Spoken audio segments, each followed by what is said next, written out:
they thought, okay, what is it that I need? Who is the support that I need to empower myself and to develop my own vision?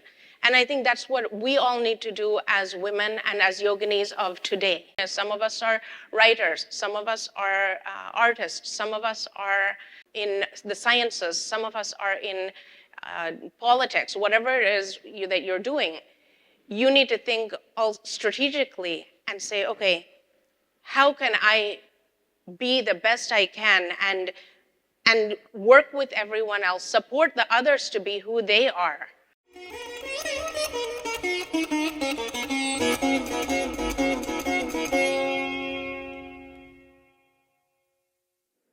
We will begin with a song which describes the power of the Mother Ganga to rid us of the pap. It describes the Ganga's power, the Ma Ganga. And I had it on the play, but on YouTube, but Pragya says I should sing it myself. So, Pavana Gange Taye Papanashini Ardhanari Shande Sirasil Vasikyum Piyush Gaike Pavana Gange Taye Papanashini Ni Ardhanari Shande Shirasil Vasikyum Piyush Gaike Bhagirati Shiva Manohari Bhagirati Kripa Sagari Sarvajaneshwari Devi Shankari Devi Bhagavati Jagadambike Moha Vinashini Papa Vimochini Vidyadhayini Mata Gange Pavana Gange Taye Papanashini Ardhanari Shande Shirasil Vasikyum Piyush Gaike Vedaswarupini Gange Anandarupini Gange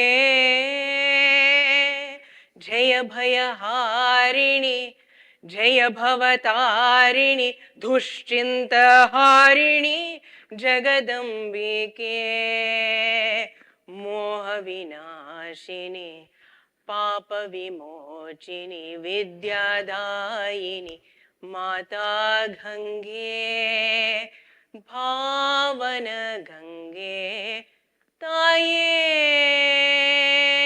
Papanashini Ni Ardhanari Shande Sirasil Vasikyum Piyush Gaike Piyush Gaike Piyush Gaike.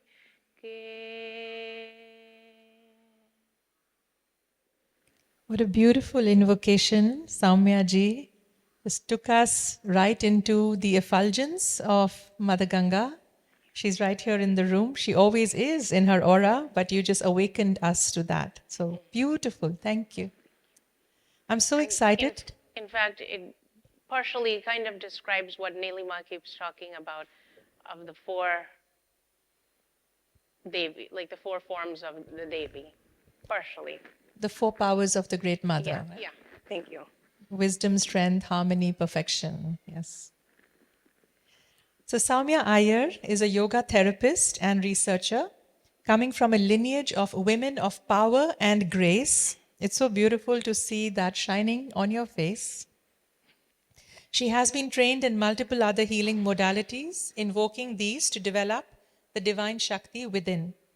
Soumya has published research work, including Yoga, Peace and Conflict in 2022, Encyclopedia of Violence, Peace and Conflict. Soumya is the founder director of Praful Urja Charitable Foundation. Based in India, the trust trains yoga therapists to implement sustainable programs with communities in vulnerable conditions.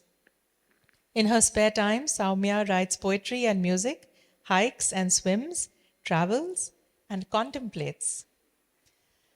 And I'm really, really delighted to see the topic that you're going to share with us today. How can yoginis become diplomats and peace builders? It's such a beautiful build on all that we have been teaching. And yesterday's session on Shakti leadership was how are you going to live, lead as Shakti? How are you going to become a peace builder? So I'm so excited. Thank you, Soumya. Thank you, Nilima. And namaste, and thank you to all the yoginis here today. And those who are not present, I particularly think of my own mother and my lineage. We'll talk about her and that lineage in a moment. So yesterday we heard from Pragya about the yoginis, the temples that we've visited, some of the temples we visited, and we'll continue on this journey and look at where did these yoginis originate from, because what is their story, and accordingly then how will we all, as part of that lineage, continue that story. And yes, before I say anything else, I should mention, and it's listed on here, I am with the Malviya Center for Peace Research at Banaras Hindu University. And my focus in my PhD research is on women as peace builders and diplomats, and tracing the lineage of this field in India and South Asia. And the yoginis are a part of my research. So we'll do a very little bit. I heard everybody wants to talk about the temples and the architecture and the art. This is not my specialty. This is actually Pragya's area of it's her main area of interest, or one of her areas. But I'll give you a little bit more insight to my thoughts in this as well, and then we'll go from there. One of the things I love is maps. So it was very important for me to include a map. Now, where are these yogini temples located? And the ones that we saw yesterday are in Odisha, in Ranipur, Jarial, which is, as Pragya mentioned, close to the border of Chhattisgarh. This is Chhattisgarh, and the Raipur is somewhere around here. And then this is Hirapur, which is near Bhubaneswar. And there you see these very simplistic structures, almost like a womb, and the central holding the Shiva, the deity of Shiva in the center. And they are open air that allows for the space to flow in, that allows for light, that's the sunlight, which is the fire. It's also grounded to the earth. It allows for the wind and the rain to come within and the air and the ether. So basically all the elements are within this yogini's temple structure. What's interesting is that structures that we're going to look at today I'm also going to talk about the rectangular structures that are in Kashi, where I live. Yeah, I live now in a place called Kashi, which is a very famous, one of the most spiritually oriented cities in India. And I do invite everybody to come visit if you haven't already at some point. It's it has, thousands of temples. I think innumerable temples. No one can really count all of them. And it's recently been renovated, Ganga Aarti on the Ghat there as well. It's a very interesting location. So some of the temples, so the temple in Varanasi is not that round structure. And we'll discuss this why in the talk. Most of these temples are built somewhere between the 9th and 12th century, maybe somewhere a little bit earlier, 6th, 7th century as well, 5th century. A lot of them have been lost. Some of them have been, like there's one that potentially was in Kanjipuram, down in the south in Tamil Nadu. But many of the deities, the yogini deities that were from there have been removed and placed in museums around the world. Yes, so the Padma Kaimal, who is a researcher in the field of in yoginis and in temple architecture, talks about these goddess temples as a string of multiple shrines that face inward. So you have several, you have the 64, or in some cases you'll find 81 or 42. And in Varanasi and in Kalimat, here in Uttarakhand, you find one. So also in these temples, you find that some of the tantric practices have been curtailed. When we were in Hirapur, the priest there actually told us, very proudly told us, like, we don't allow tantrics to come here anymore. And we were like, oh, okay.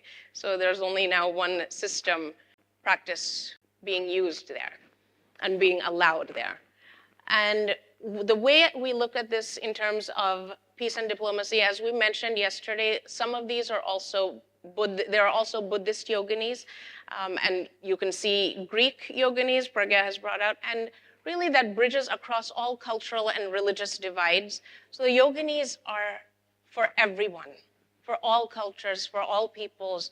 They can bridge this. It's a connection that people can have, and that is what we as women can also be, is to be able to bridge those divides between that borders and boundaries that are otherwise man-made, you could say.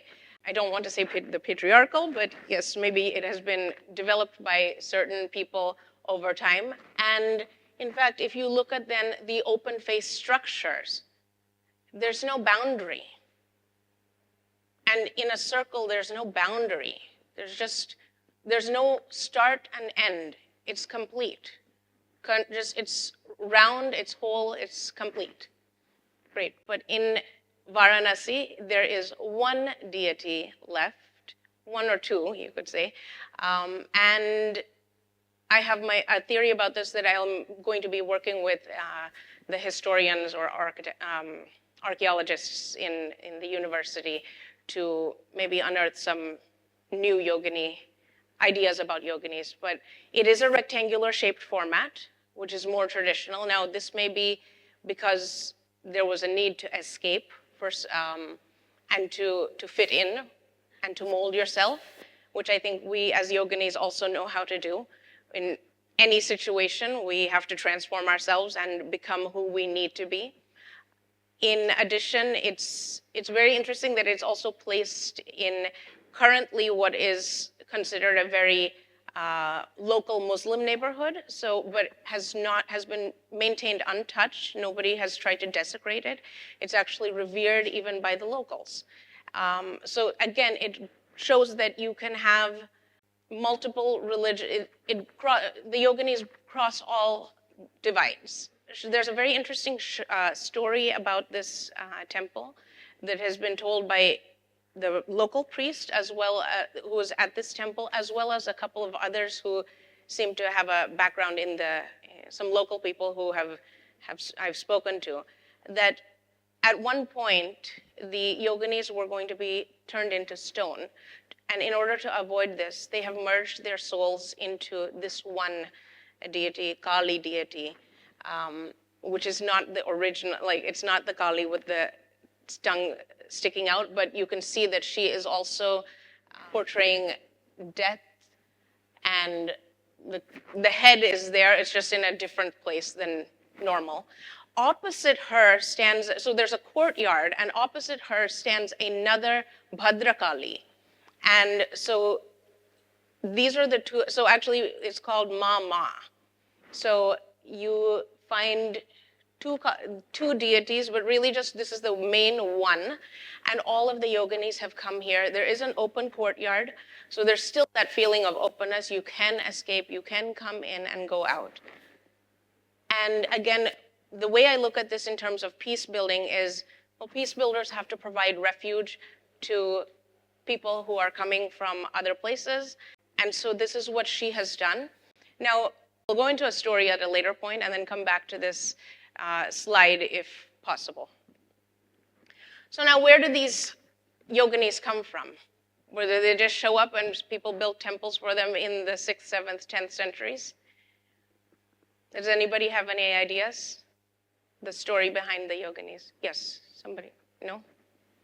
Anybody? Yeah. The wives of sages, great. Anybody else? Any other ideas? I'm expecting some of the people who have practiced any Devi worship. Yeah, go ahead. Great, great. High priestesses or oracles or some. And Yeah, then it developed into. they developed into yoginis. That's Great. what I thought. I don't know. There was, huh? The wisdom keepers, yes. Beautiful. I'd like to talk to you more about this, and maybe you can bring it in. Wonderful. Back to Africa. So again, they cross cultural divides. So we're going to look at the textual references that where the yoginis have emerged in different texts and scriptures in the Hindu tradition, in the Devi tradition. So in the battle with the asuras, right? Don't they also emerge out of the body of the goddess? Of the goddess, as her Durga warriors. Yes, as Yeah. her warriors. Beautiful. Yeah. Yes. So we're going to look at a number of the Puranic literatures and see how they've emerged, how they've evolved, and then we'll do our own evolution as well.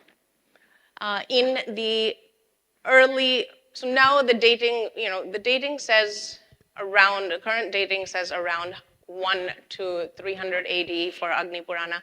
Many of these literatures may be much older than that, but we're going to, because I'm a researcher, I'm going to keep this, and I have to, this is recording, so I will not say, but I'm going to toe the line of the academia for a moment as well.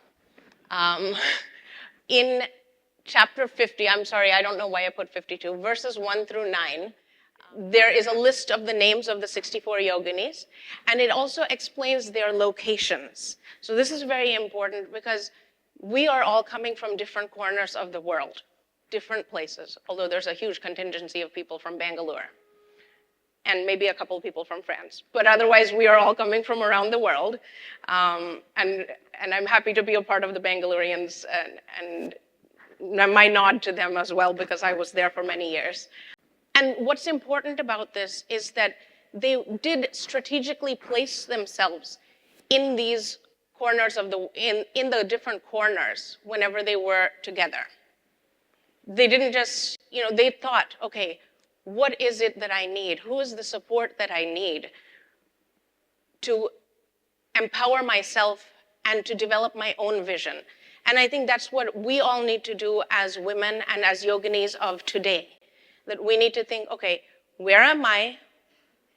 Am I as we did an exercise with Nilima a few days ago on finding your balance between, and where is your strength? Where do you feel more balanced in terms of Maheshwari, Kali, Lakshmi, and Saraswati? So where's your balance? And knowing that, you can then say, hey, for the vision that I have, where do I see, who are the people that I need? So if I'm already Saraswati, well, you don't need to bring other Saraswatis, or you may need 1 or 2 other Saraswatis, but you may need more of Lakshmi, more of Kali, more of Maheshwari, more of other aspects. And that's really important for us as women today, whatever your vision is. Some of us are writers, some of us are artists, some of us are in the sciences, some of us are in politics, whatever it is that you're doing, you need to think all strategically and say, okay, how can I be the best I can and work with everyone else, support the others to be who they are. And you do this through being very strategic thinking diplomats. Yeah, and they're also depicted as Nilima was mentioning, the yoginis are then, this is part of Agni Purana, that they are, and the battle is part of Agni Purana, that they are part of they are attendants of Durga or Kali, and they come out of her to be her warriors.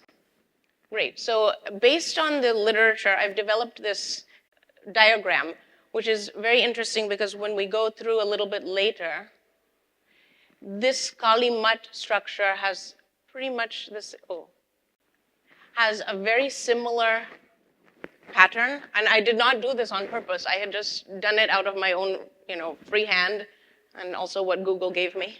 So, and the color was different, but there was there was a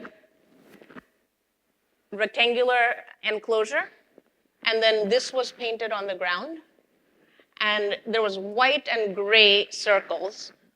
This is what Google gave me, so that's what I could do. Now, as I've mentioned, each of the yoginis have placed themselves in specific places, the north, and it's written in the literature that they were from the north. These yoginis were seated in the east, in the southeast, in the south, and so on and so forth. So we can also think about that. Each of the cardinal directions also has a purpose, and you feel that yourself when you're standing in a particular location. You feel, okay, the east gives me this feeling, gives me this strength. The north gives me this strength. The south provides this. The east and the same way the yoginis had that as well. And now we can look at that and we can say, okay, the reason why is because we need to be strategic. So when we do our own story writing today, we will do the same thing. We will, maybe not based on the north-south, because I don't actually know which is north or south in here. Someone can look it up on your Google Compass and tell me, and we can plan accordingly. So then the other location, there's several other texts that give references to the yoginis, and one of them is the Devi Mahatmyam. I think many women, and so when you're reading Devi Mahatmyam, you'll notice that there's also a reference to the yoginis, the Ashtamatrikas, Kali, Durga, Lakshmi, and Saraswati, or Maheshwari, actually. Yeah. And they are actually again, the yoginis are again recognized as Kali's attendants. And this is the deity that we were talking about in Kali Mat, which is about 5, 6, 7 hours from here, towards Triyugnarayan temple. And the interesting thing, so this is the deity. There is no face or idol. This is her. This is Kali. She is round. She is whole. And as Pragya mentioned yesterday, we sat down, and the first thing that the priest told, and we weren't even going to sit down. We were thinking, okay, we've seen it, it's great, thank you. And he kind of told us, just wait, okay, we're waiting. Somebody else finished their activity with him, and he sat down. He didn't give me some, do you want to do a puja? What are you here for? He just said, inside here are 64 yoginis. The 64 yoginis have come inside here. So they are actually, and he actually explained that maybe they are birthed from Kali. She is their mother, because I asked him, why are they always with Kali or with Shiva? Well, where would children be but with their parents? So they are often depicted in this space. And what I'd then like to say is that in terms of peace and diplomacy, we can see them again as having many roles, including being part of a family and building peace through family, which is where peace starts from. Okay, slightly later, again, these dates are, they're they're scientifically researched. That doesn't mean it's that faith research or faith knowledge or faith tradition is inaccurate. It's just scientific research. So in the Brahmanda Purana, the story of the cosmos, it includes the Lalita Sahasranamam, which was written actually by 8 Vak Devis. They were for speech, and they wrote the 1,000 names of the goddess. And so 3 of those names mention these 64 yoginis. The first is names 235 to 237. So the next time you start reading the Lalita Sahasranamam, how many of you are familiar with Lalita Sahasranamam? So yeah, a good 30% people here. So you'll notice that the yoginis are mentioned, and her 64 attributes are mentioned. Chatushashti Pacharadya, she is worthy of 64 offerings. And that is why, actually, we'll talk a little bit later about what those 64 offerings are and when they are done, what specific days of the year or times of the year they are done. And then Chatushashti Kalamai, where she is the 64 tantric arts. She has all of these within her. And if you notice, that is what we all have also. How many of you are yoga teachers in some regards? Yes. And how many of you are also do other healing practices? And how many of you also write and also do some sort of art form? And maybe, the music. And how many of you also know about fashion design or fashion attire? I'm not one of, no, I should not raise my hand, I'm bad at that one. How many of you also have done research and written something or doing research and speaking about certain things? Even doesn't have to be on a stage, but to be able to present and speak to people in your community. And how many of you do some amount of, technology? Oh, okay, fine. A few of us. Well, everyone knows how to use technology, and some people may also have. Everyone knows to some extent how to use technology, and to be honest, even if you don't think you know, you probably know something. I recently figured this out because my NGO's website was down, and I said, and for weeks I was like, I can't do it, I don't know what to do. Finally, one day I sat down and I said, well, nobody else is going to help me, so I'm just going to do it. And sure enough, it was easy, and I could do it. So it's not that we are all capable, and we all have these 64 attributes to ourselves. We have the ability to perform all of the tantric arts. These are symbols of, these 64 arts, the tantric arts, are symbols of the Devi's characteristics and her persona. And how they originated was through the 8 siddhis, the Ashta siddhis. Superhuman powers is that a siddhi is a power. And this was discussed between Shiva and Parvati. So they're actually discussing and then saying, okay, this is what we're giving them, because they are the father and mother of the universe, so to speak, or the original, the Adi Yogi, the Adi Yogini.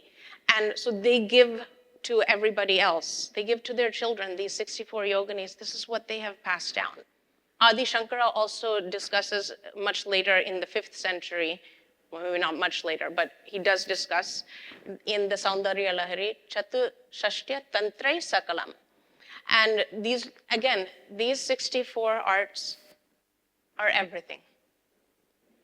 This is all you need in the universe.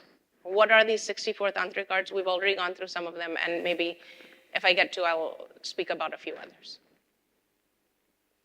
Maha Chatushashti Kodi Yogini Gana Sevita.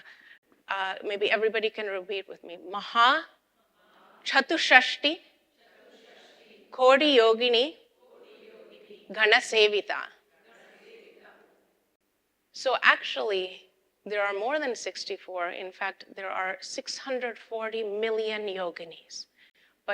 And they have come through, and we worship the 640 million of them through the Sri Chakra, which is depicted in the center.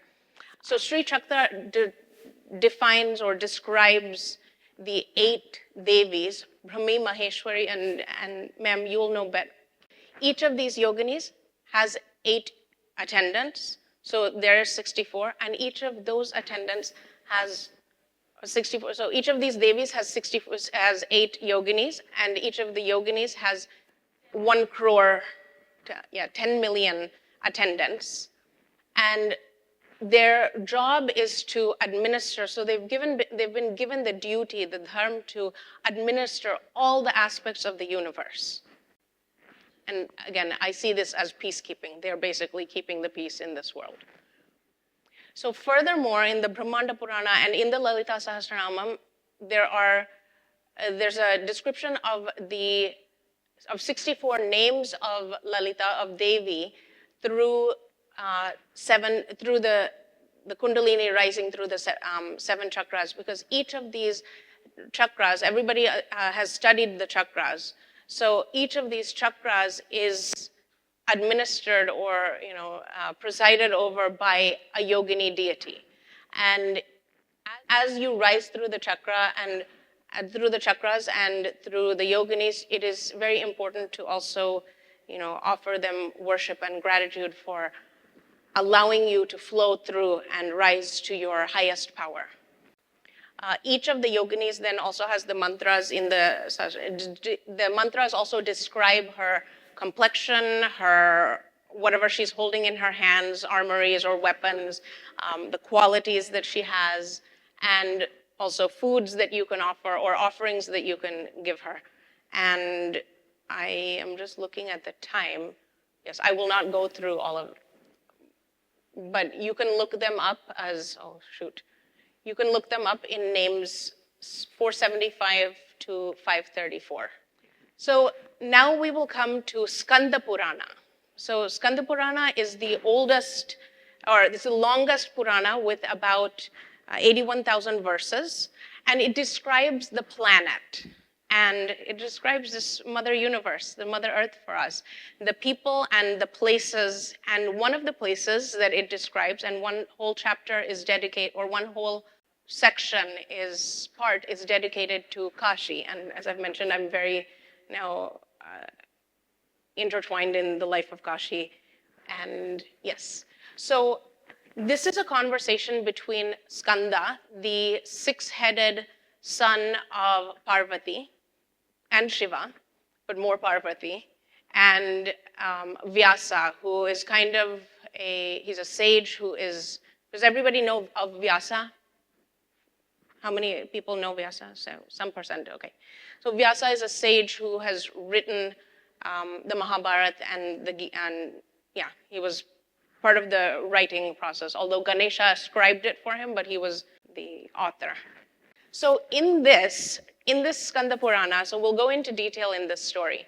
In the Skanda Purana, Shiva basically, in chapter 44 of the Skanda Purana, of Kashi Khanda, Shiva and Parvati are kind of talking. They've left Kashi many years ago, and they left it in the hands of a devotee, King Divodas, and he is charged with keeping the place beautiful and happy, and that was his duty. He was given this as a boon. He was, he did a lot of penance, and then he was asked, okay, what would you like? Well, I would like to rule Kashi. I want my own city. So he was given this, and now they're looking down from, their high mountains in Mount Kailash and in the Himalayas. They're looking down and they're saying, oh, wow, this place is beautiful. And what woman wouldn't want to go to a place that's studded with rubies? It's glittering with rubies and diamonds and gems everywhere. So she's thinking, oh, I left this place a little bit too early. I want to go back and be a part of this beauty. And she tells Shiva, well, if everybody says this place is so great, why did we leave? Let's go back. And he says, oh, well, now my wife wants me to go back there, but I already gave it away. I kind of bargained. And I said I would keep my temples there, but I would leave personally, I would leave the city. So now his wife wants to come back, and he's thinking, well, what do? I can't just go show up and be like, hey, buddy, get out. So he says, I'd better take the most mature and smart people out there to be my ambassadors, go back to Kashi, and get the king to leave so that I can come back with Parvati. So who does he send? The yoginis. He sees them flying in the sky, and he saw them in front of him in chapter 44 of Kashi Khanda. He saw in front of him a group of yoginis of great maturity, capable of accomplishing hard tasks. And this is the hardest task ever. So he's thinking, okay, let me first send the yoginis. Now, let's not go into the fact that they kind of failed at their task, but so did a long line of other ambassadors. That happens that happens in diplomacy anyway. So in chapter 44, the yoginis enter Kashi, and we'll go through their story in a little more detail now. Once upon a time, in a place called Kashi, Shiva says, "O yoginis, hasten to my city, Varanasi, where King Divodasa rules the kingdom with adequate adherence to righteousness. O intelligent yoginis, equipped with the power of yoga and maya, proceed in a manner that will make the king swerve from his duty and abandon Kashi. O yoginis, quickly carry out such means so that I can go back to Varanasi after renovating it." Well, it's been re-renovated now by Modi in the last 10 years, so he can come. Having accepted with bowing heads and considering it a divine favor, the group of yoginis bowed again and departed. They were delighted. With a speed far exceeding that of the mind, they passed through the sky talking to one another. Today we are further blessed because the Lord of the Devas himself bestowed his rare favor and sent us to the glorious Kashi. Today, all of a sudden, we had two rare advantages: the honor of seeing or being in the presence of the Lord and the opportunity to visit Kashi. Thus, the delighted yoginis departed, traveled through the sky quickly, and espied in the city. The group of yoginis, Skanda says, the group of yoginis extended their vision from afar and praised the length of their vision, which had become fruitful. They also praised the festoons and banners, which were fluttering and inviting respectfully the wayfarers on the paths from far away. They praised the blue sky that appeared to be bright due to glittering rubies in the places with increased rays. They concealed their divinity by means of their maya and assumed the guise befitting Karpatikas. Thus, the group of yoginis entered Kashi in an irregular order, in the sense that they came one at a time, not all together. And that was part of their disguise. And I think we also learn as women how to disguise ourselves in different, like change our attire, like now we're all in yogini attire, but when you are in a different place or a different position, you wear something different, and we know how to do these things. So what are the forms that they molded themselves into? What are those 64, the tantric arts or the powers that they have? One adopted the form of a yogini, another an ascetic, another became a sairandriya, an attendant, and one assumed fasting for a month. So her form was just to fast. One of them became the wife of a gardener. Another became a beautiful maiden of a barber, conversant with the activities connected with the cases of delivery. She was a midwife. Another was adept in the science of medicine. She was a doctor. One of them became a Vaishya woman. She was very skilled in business dealings. One of them became a serpent charmer, as we saw in Pragya's, in the depiction yesterday. Another became a governess. One became expert in dancing, one in singing, one as a flute player, another as a lute player, one as a mridangam player, and one in the art of beating time. One was a specialist in the art of seduction, because that's also important, and another was a maker of pearl necklaces. One became an expert in the art of apportioning scent, so she was a perfumist. One was a specialist in the game of dice. Another was an adept conversationalist. And one was a mendicant woman roaming in quadrangles. One became a bamboo pole climber, and another a tightrope walker. Okay, maybe we don't need to get into those, but we can also do different yogasanas and consider that as, bamboo pole walking is not easy. Although very interestingly, maybe a few days before I came from Kashi, I did see a little girl doing tightrope walking just on the streets there. So it's still very much, practiced. One became capable of blessing the childless with children. Another was an expert in palmistry.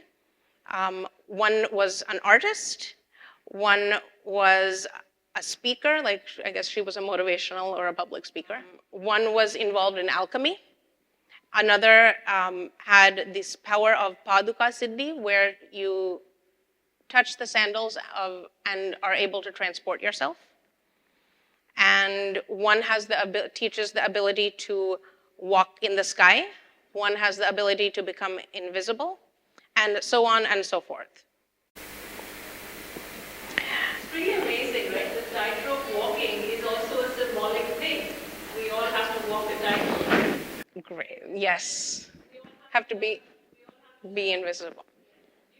So these are the tantric arts. Now, do we have to practice them the same way they were practiced, and actually become half lion or half serpent, have a serpent face? Our face doesn't actually have to be serpent, but the qualities behind that lion or eagle or serpent or whatever that is, that nature, those nature qualities, the qualities of being able to, and that's where yoga comes in, because a lot of yoga is based on nature.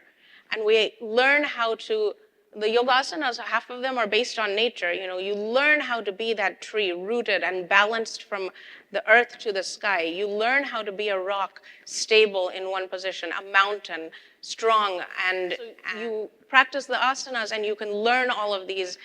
So it's not necessary that you need to go and become a palmist and an alchemist and you get certificates for all of these things.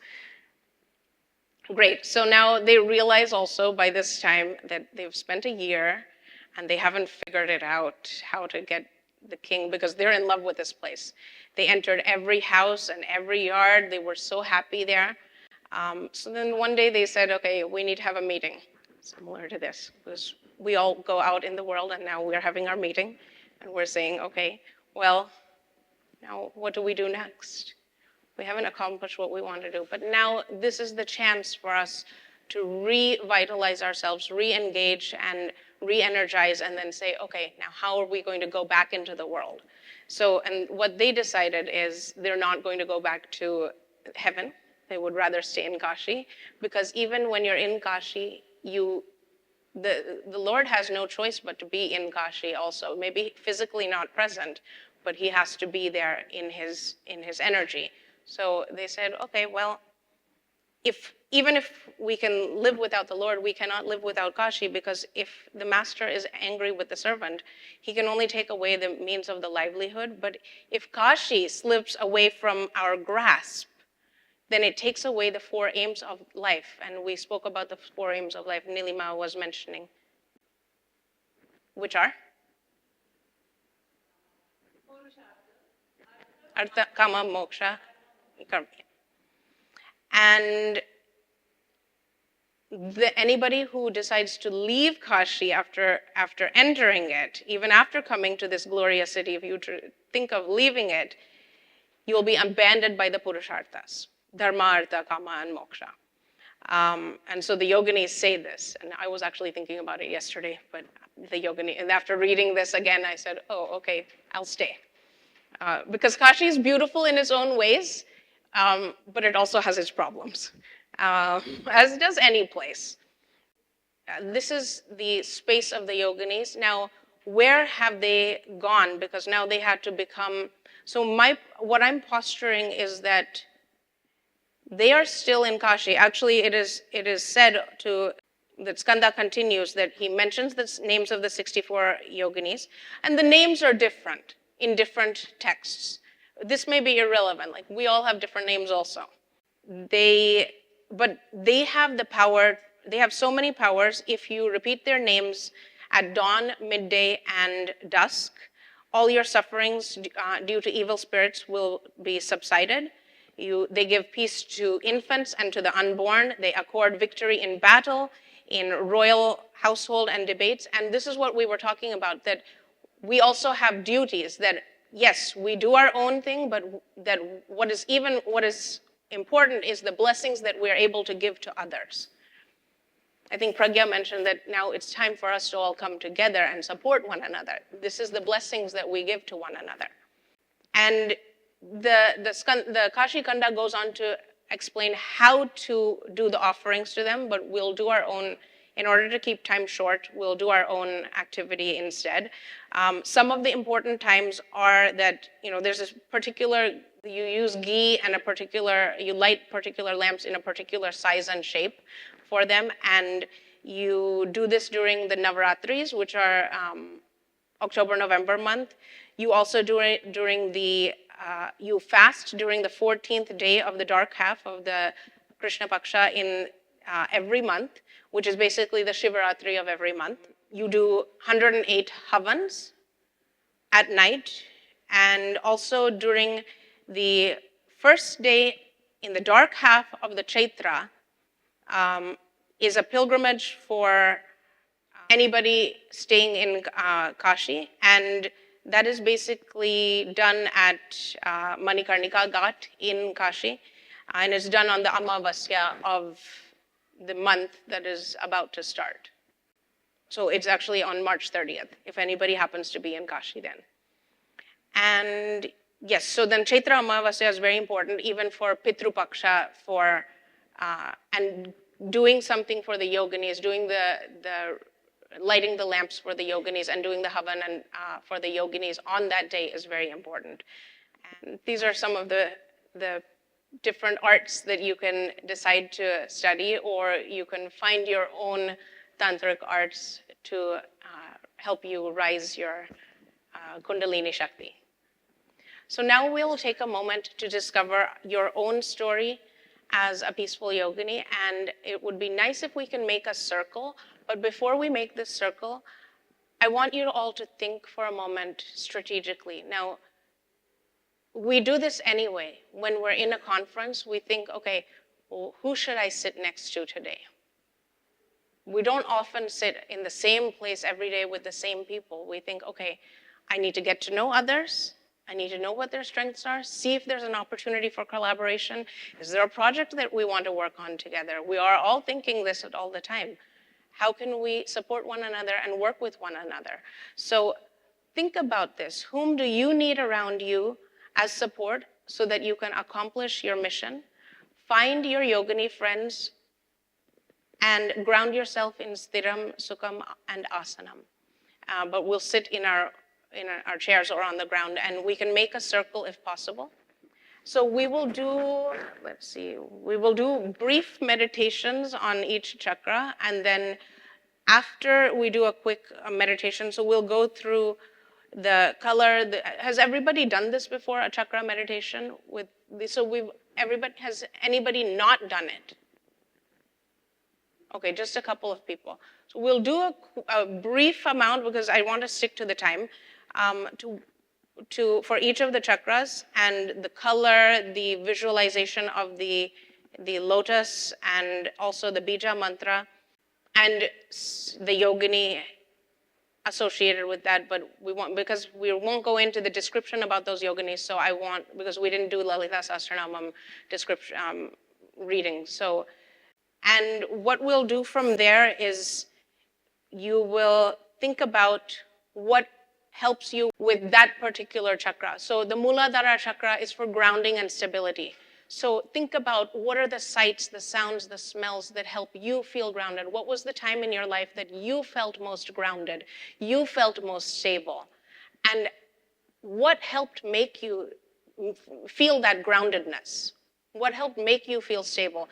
And then the next chakra, what helped you become creative and playful and energetic? And then the next chakra, what brought you health and wholesomeness, and so on and so forth. And then to kind of concretize this, and we'll write it or draw it or whatever you want to do in your journal for a few moments as well. And then start to see the connectivity of your entire life and how each step of your journey has created you to be the powerful woman yogini that you are. So not a lot of women composers have written Carnatic, a piece called a Varnam. So I've written this Varnam recently while walking in the gardens of my place in Coimbatore before I moved to Kashi. And it is about the Shakti. So I'll sing you this song. You are the Shakti that the scriptures describe as Durga, the auspiciousness that the scriptures ascribe to Lakshmi, the wisdom that the scripture defines as Saraswati, the destruction that the scriptures attribute to Kali. You are the complete, the whole feminine being.